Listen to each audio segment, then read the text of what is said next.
They've also, by the way, solved the financial problems of San Francisco. They've also prevented state governments from lowering taxes.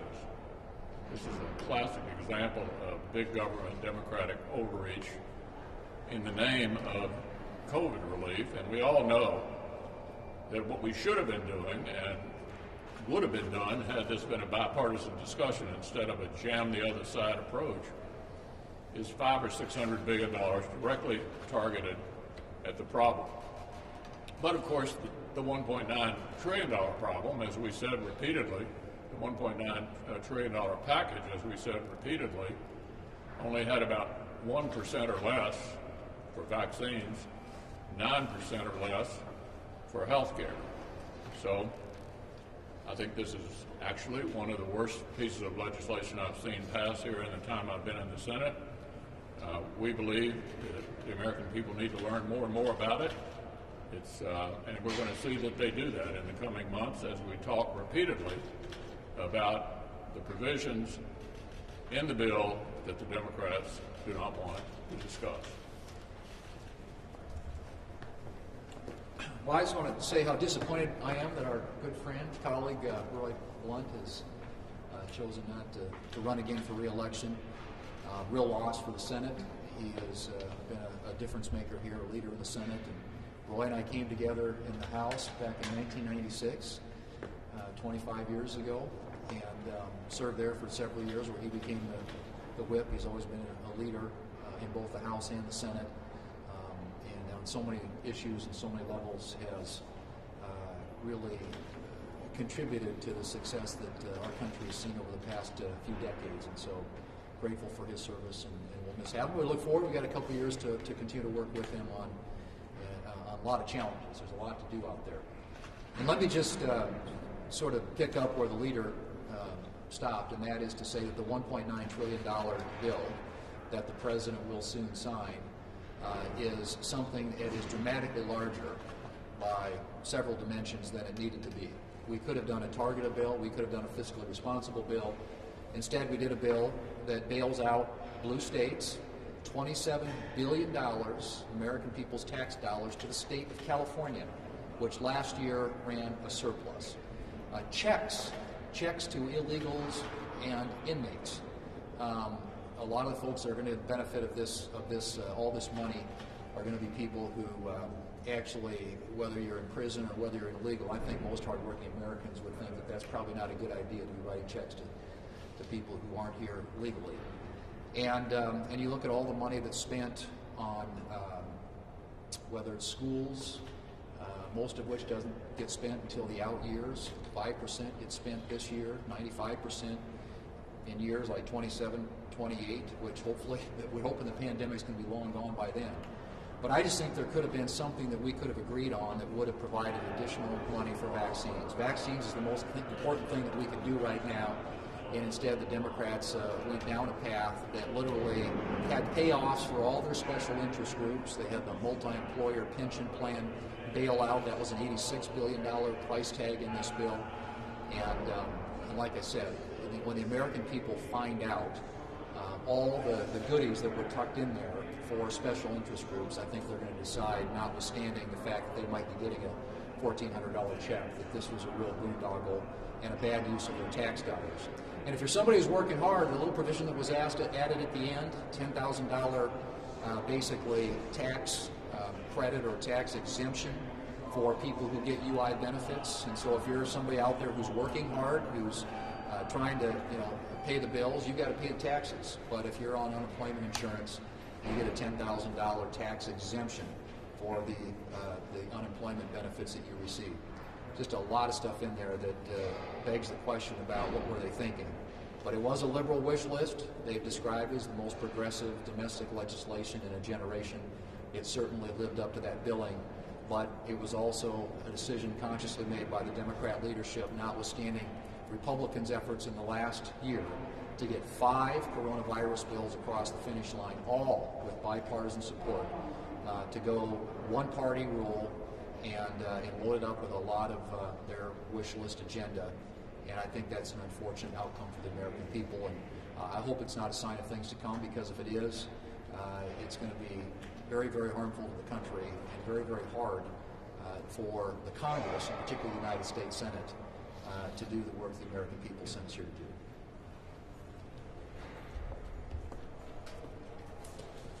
Tomorrow night, President Biden's going to address the nation. We're now 1 year into the pandemic. Over the last year, many people paid with their lives, others with their livelihood, and all of us with our liberties.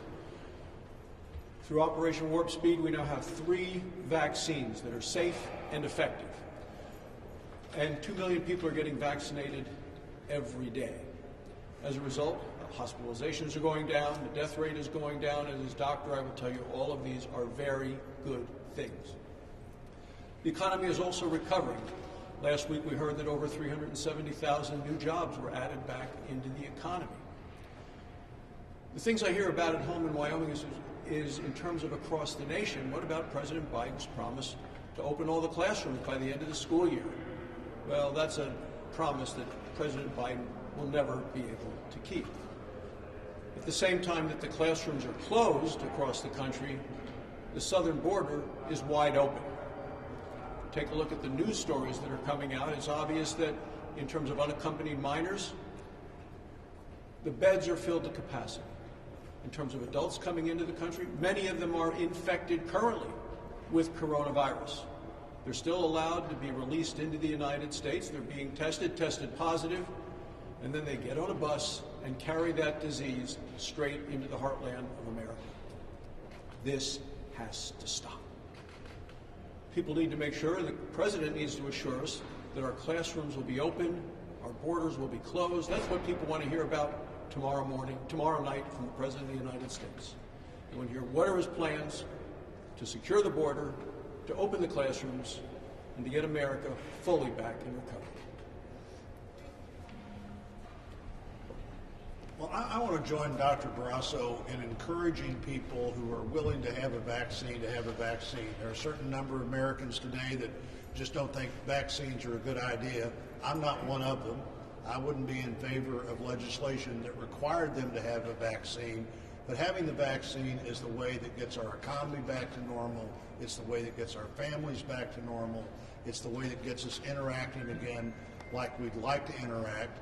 We have some options now, and frankly, I think they're all pretty good options. You know, there's the 2 shots that really we wouldn't have if it hadn't been for the investment that we've made at NIH over the last several years. So we've got a couple of vaccines developed like no vaccines have ever been developed before.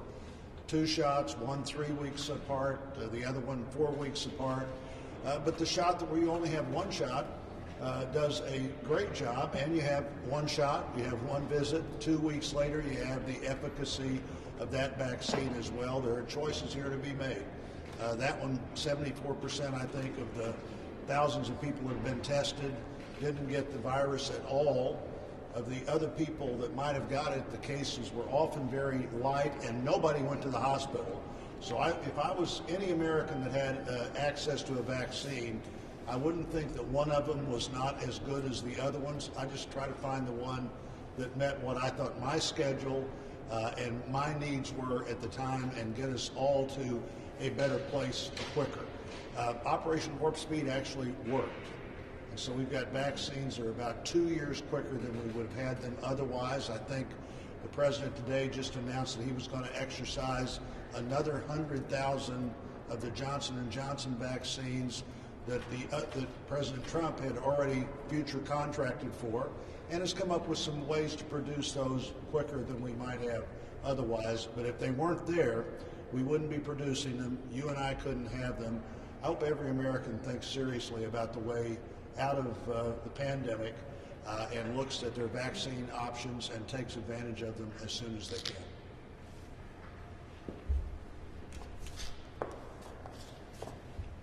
We have been able to pass 5 COVID relief packages in the past year.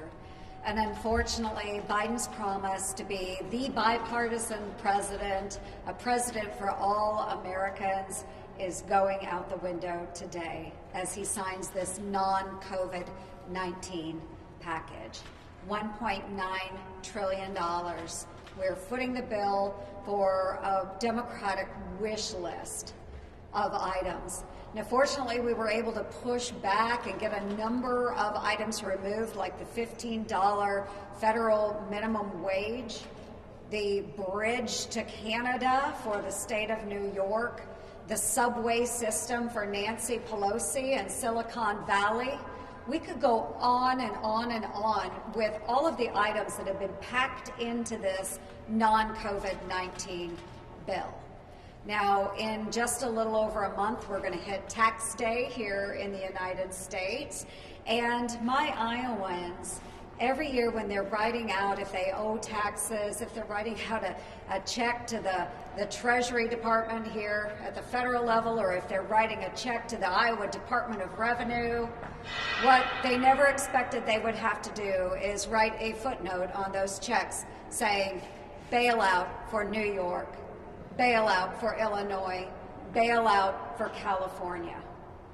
My hardworking Iowans shouldn't be paying to balance the budgets of states that have not been able to manage theirs, when Iowa does a tremendous job in taking care of our own finances.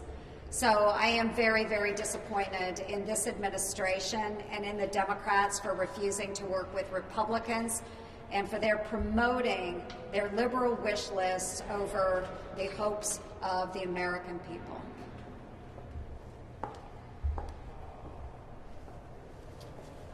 Well, I'm extremely disappointed in Nancy Pelosi and Chuck Schumer. This is a very partisan bill. It has a lot of provisions that my colleagues have talked about, giving stimulus checks to state and federal inmates, giving checks to illegal immigrants, spending over $600 million for PBS and National Endowment for the Arts and Humanities, which has nothing to do with COVID, giving paid leave but only to federal workers. None of these things are things that people in Florida are looking forward to. I think one thing the Biden administration really has to focus on is the risk of what all this debt's going to do to us. We're sitting at $28 trillion worth of debt. This will increase our debt by at least $2 trillion. We're probably in an fiscal year that we're going to run $2 trillion deficit, where interest rates have already ticked up quite a bit since November. At 1.6%, that's like $480 billion a year just in interest expense. We've already seen gas prices go up in the last couple of months by over 50 cents a gallon. That's a big tax on the poor. So, but if we start seeing higher interest rates, it's going to push mortgage rates up. It's going to push car payments up. And on top of that, it's going to push inflation up, which is going to hurt the poorest families in our country. Leader McConnell. I know that no Senate Republican, as you all have made clear, support the American Rescue Plan. You've talked a lot about New York and California. But I'm wondering if you all have a sense of how it's impacting your respective states. So how much money, for instance, is going to Kentucky, and if the same protocol exists to help constituents in accessing those services from the rescue plan in your state, even though you personally don't support the legislation. Well, the governor of Kentucky pointed out that we didn't have a budget crisis. He predicted one. It didn't occur. And so the whole point we're trying to make here is this is wildly more expensive than the situation we find ourselves in now. Look back a year, the CARES Act was roughly $2 trillion. That was the heart of the pandemic. We had just shut down the economy. We were sending people home. And here we are a year later, the Democrats acting as if nothing has changed. And all the signs are that we're on the way out of this. And this is vastly more expensive than should have been approved at this juncture. This debt, as Senator Scott just pointed out, is continuing to pile up, and pile up. Larry Summers, Bill Clinton's Secretary of the Treasury, said way too much. That's the point. We're doing damage to the future of this country by spending dramatically more money than we obviously need at this particular point, at which time the economy is coming back, people are getting vaccine. We're on the way out of this. We're about to have a boom. And if we do have a boom, it will have absolutely nothing to do with this $1.9 trillion. Leader McConnell, I'm curious what your thoughts are on National Guard remaining here and the fencing, and also on Honore's report, if you've seen it, and what your thoughts are. It asks for a lot of changes, sweeping changes, and that's going to need to be funded as well. Where do you come down on the need for that and the appetite On for the that? need for the Guard here, Yes. I think we've overdone it. There are no serious, I just checked early this morning, there have been no serious threats against the Capitol. I think we're way overreacting to the current need, and much like the 1.9 trillion, looking back at what happened January 6th, rather than where we are now. I'm extremely uncomfortable with the fact that my constituents can't come to the Capitol with all this razor wire around the complex. It reminds me of my last visit to Kabul. This is the capital of the United States of America. Do we need some changes? We probably do. But I think we are continuing to overreact based on current threat levels to what is needed here at the Capitol. It looks terrible to have the beacon of our democracy surrounded by razor wire and National Guard troops. Senator Manchin this weekend floated the idea of returning to the traditional talking filibuster, but keeping a 60-vote threshold. What's your response to that idea? Should filibustering senators be required to be on the floor? Are you open to that? The legislative filibuster is the essence of the Senate. It's the only legislative body in the world where a majority is not enough for most things on the legislative side. It should not be changed. Senator Manchin and Senator Sinema made it clear they do not favor changing it. And we are counting on them to stand up for the institution. I will remind you all that the previous president harangued me on numerous occasions through his Twitter account about doing exactly this. Do you remember my response? No. I said no once, I said no twice, I said no 3 times, and any other time he raised it. Because I respected the institution more than whatever short-term advantage we might have achieved by doing it. I think when you have a discussion like this, you always need to remember what will happen when the other guys are in charge. How would they feel about a Republican Senate operating with 51 votes majority, deciding that we need to have a national right to work law? How would they feel about that? That is among a number of things that they would seriously object to. And finally, let me make the point that in the last Congress, the Democratic leader used the filibuster frequently to stymie things that we might have preferred pass. Did I say we ought to break the rules, change the system? No. Majorities come and majorities go.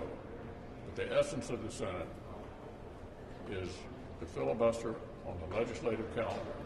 Change that and you change the Senate and America forever.